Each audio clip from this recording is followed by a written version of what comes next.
Intracorneal ring segments will be covered in this part and in part 9. In this part, which is part 8, I will present the traditional method of measuring and calculating the segments, though this will be done through a systematic step-by-step approach. Two clinical examples will be discussed at the end of this part in order to apply this systematic step-by-step approach. I hope you will enjoy. In this part, I am going to continue talking about management modalities. We will talk about intracorneal ring segments.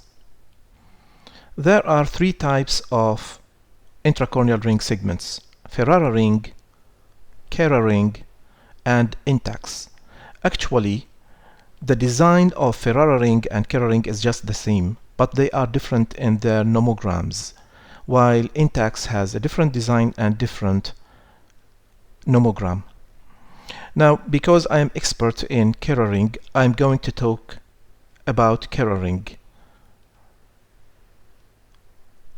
In order to know how to use this type of segments, we have to answer three questions.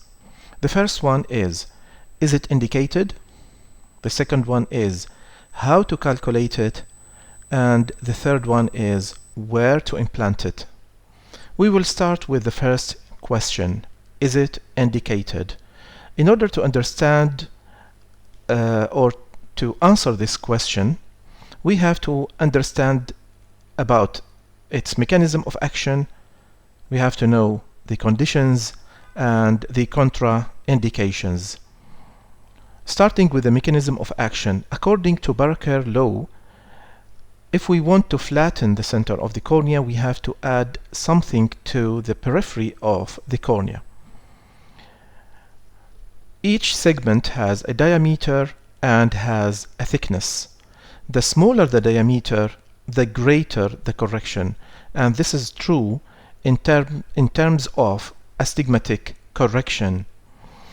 The greater the thickness, the greater the correction, and this is true in terms of sphere correction.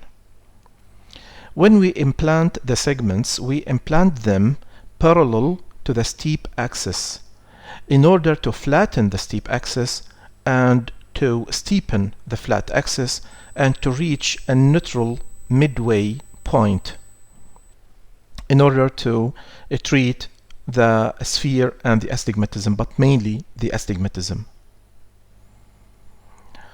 It's very important to know that the main field of action of the segments is the anterior part of the cornea, as we are going to see by on these pictures.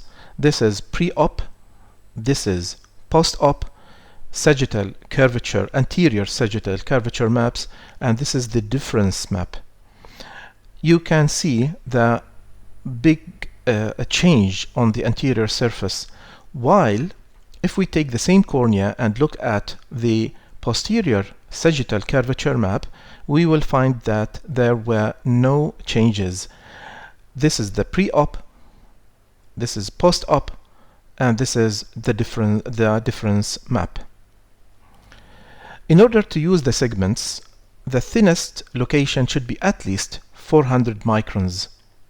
The curve readings should be at most 60 diopters, and the spherical equivalent should be less than -6 diopters unless we are planning for 2 steps or 3 steps procedures, like we are going to implant ICR now, and then maybe after a while we will do a phakic IOL or PRK with cross-linking.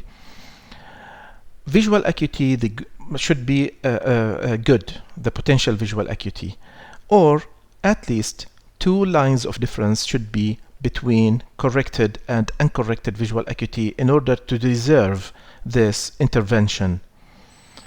Lastly, the cornea should be clear. There should be no scars and no Vogt striae.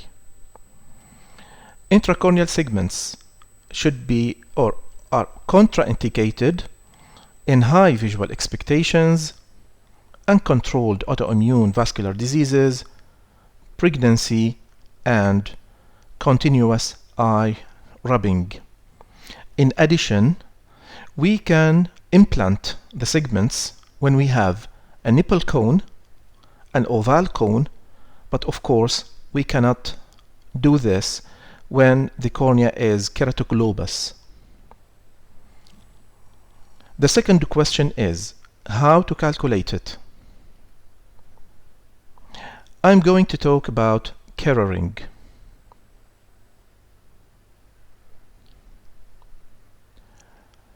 There are size, diameter, and thickness for each segment.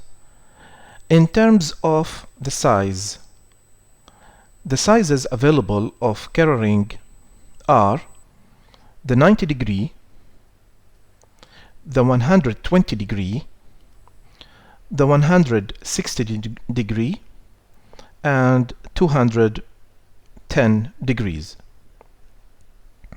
In terms of diameter, there are two types, the 5 mm and the 6 mm type of keratoring.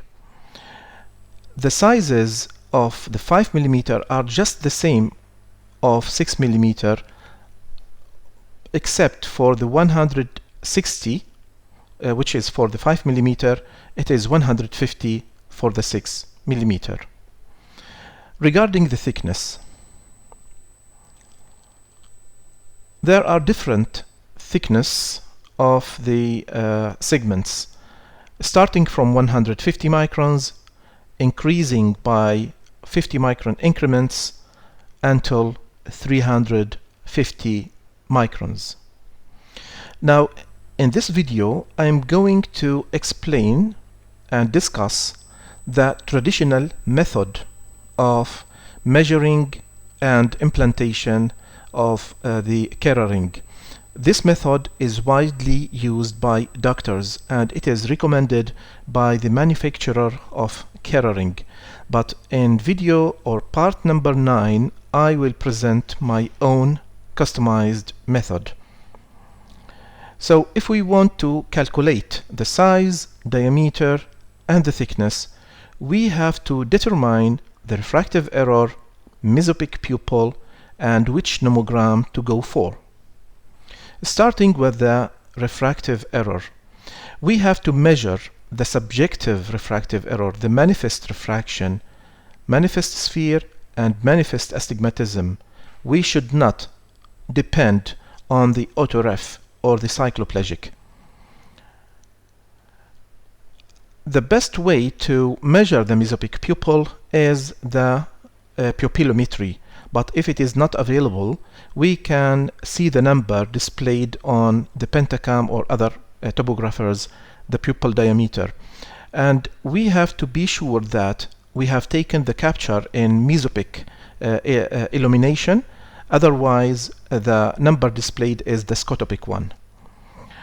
Why we have to see the diameter of the pupil? Because we have to know whether it is less than 5 mm or larger than 5 mm. Because if we want to use the 5 mm type and nomogram, and the pupil is larger than 5 mm, this is contraindicated. Otherwise, the patient will suffer from halos. After we determine the axis, and we are coming to the axis and how to determine it later. But after we determine the axis, we go to the anterior sagittal curvature map, and we draw this axis, and we see the symmetry or asymmetry shape of the this map, and then we compare it with the illustrations provided in table 1 by the manufacturer, and according to that we can judge whether to go for nomogram A if it is type 1 or type 2, nomogram B if it is type 3, or nomogram C if it is type 4. This will be discussed later in details. The last question is where to implant it. We have to determine the axis, depth of implantation, and check the ability of this depth before we proceed with the procedure. Starting with the axis. There are three types of axis. The clinical axis. The clinical axis is the axis of astigmatism, but it's very important to know that the one corresponding to the minus cylinder is the flat axis. It is not the steep axis. It means that when the cylinder in minus, then the axis is the flat axis. So the steep axis is the opposite one, the perpendicular one. The other axis is the comma axis. The comma axis can be taken from the Zernica analysis, and as you see here, there is the plus sign determining the axis of the comma. The topo axis. Also here we have to be careful. As we see, the numbers displayed in blue are the flat numbers. So K1, 48 in this example is the flat K. And this is the 5.3 degrees is its axis. So the steep axis is the perpendicular one, which is 95 degrees. Now I have to ask myself, which axis should I follow? According to the recommendations of the manufacturer of Kera ring, we have to go for the best corrected visual acuity, and if it is more than 0.6 decimal, then we have to follow the clinical axis. Otherwise, when it is less than 0.6 decimal, we have to go for comma axis, and if it is not available, then we have to go for the topography axis.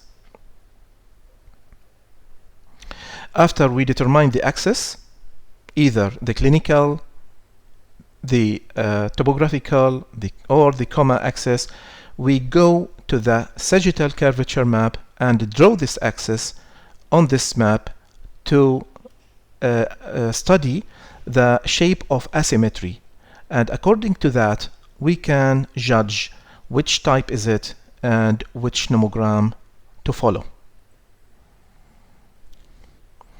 We will have an example. This is a nomogram, one of the nomograms. The sphere is on the horizontal coordinate, and the cylinder is on the vertical coordinate. And suppose the patient has -5 sphere with -4 cylinder, so we have to use two segments. One is 120 degree with 150 thickness, and the other one is 160 degree with 300 microns. After that, we have to measure the depth at which the tunnels will be created. We go to the sagittal axis again, sagittal curvature map, sorry.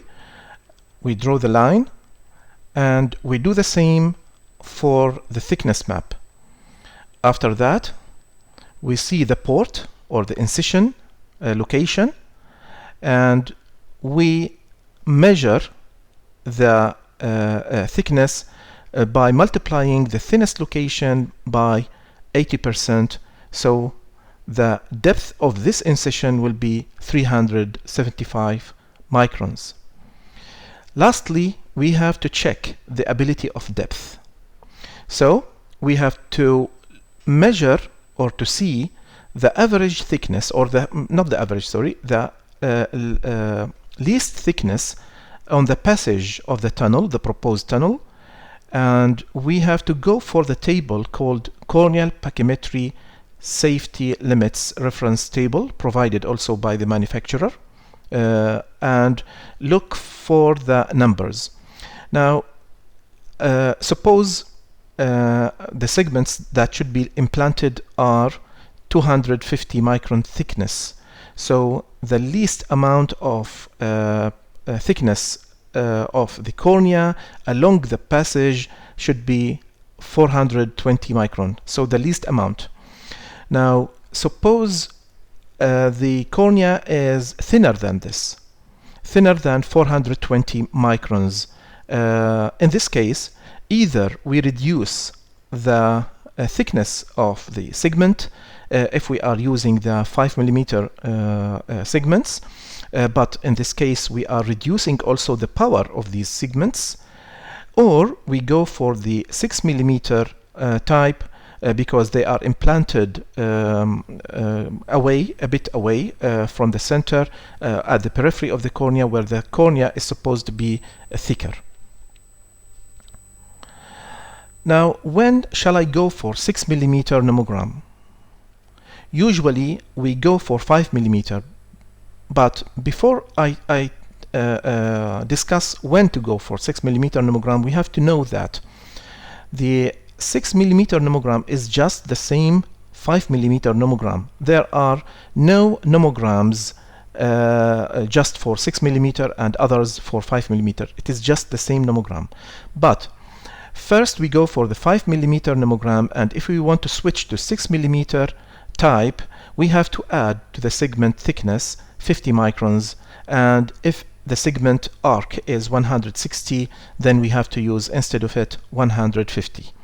For example, after measuring the segment, it is 160 degree 200 microns on the 5 millimeter nomogram, but for some reasons we are going to use the 6 millimeter type, so it will be 150 instead of 160, and the thickness is 250. Another example, the 120 degree 150 thickness of 5 millimeter is 120 degree 200 micron for the 6 millimeter nomogram. Another example, 90 degree 250 micron is 90 degree 300 micron for the 6 millimeter nomogram. Now we come to indications of the 6 millimeter nomogram.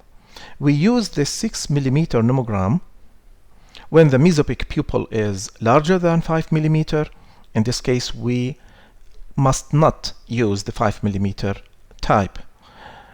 When the depth ability is beyond safety limits, as I have mentioned, or if we are planning for another step, like we are planning to put rings, then after 6 months we are planning for phakic IOL or PRK with cross-linking. Now, what is the plan that we should follow when we have cases? We have to determine refraction and visual acuity. We have to measure the mesopic pupil. We have to determine the axis. We have to know which nomogram we should follow. We measure the depth, and we check the ability of that depth. So as you see, we have 6 steps, and I will study 2 cases to apply these steps. Case number 1. In case number 1, this patient, as we see here, the topography of that patient, his refraction is -1 sphere, -4 cylinder, axis 105. His visual acuity, the best correct visual acuity, is 0.7 decimal, so it is better than 0.6. Step number 2, we measure mesopic pupil. It is smaller than 5 millimeter. Step number 3, we have to determine which axis we have to follow, because as you know, there are 3 types of axis: the clinical, the topographical, and the coma. Here we can go for the clinical one because the best correct visual acuity is better than 0.6 decimal, but we have to pay attention that this axis is not the steep one because it is minus cylinder. The steep axis is the perpendicular one, it is the 15 degree. And this is very clear when we go to the sagittal curvature map. To determine the nomogram, we draw the axis on the anterior sagittal curvature map, and then we match the asymmetry with the illustrations, and as you see here, it is type 1, so we have to go for nomogram A. On nomogram A, the patient has -1 sphere, -4 cylinder, so we need to use only one segment. It is 160 degree 250 microns. In order to measure the depth, we go for the sagittal curvature map and for the pachymetry map. We draw the same axis, and then we determine the location of the incision and the depth of that incision by multiplying the thinnest location by 80%, and in this case the depth should be 375 microns. Lastly, we have to check the ability of this depth. We measure the thinnest point along this passage, and as you see here, the segment is 160 250 micron, so at least we should have 420 microns along this passage. And here it is clear from this case that the thickness is higher than 420.